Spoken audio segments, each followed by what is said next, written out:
Halos hindi na madaanan ang ilang kalsada sa ilang probinsya sa bansa.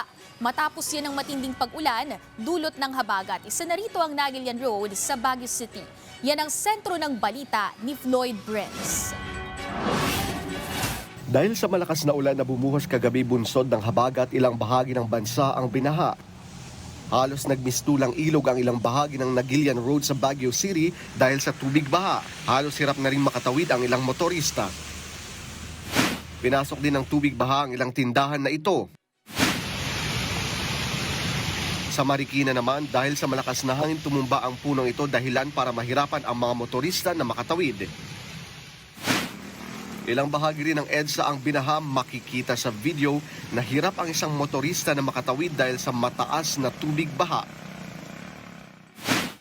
Pinasok din ng tubig baha ang tindahan na ito. Makikita sa video na pilit inaalis ang tubig na pumasok sa tindahan. Manatiling nakaalerto at kung maaari ay lumikas sa mga evacuation centers habang maaga. Floyd Brents para sa Bayan.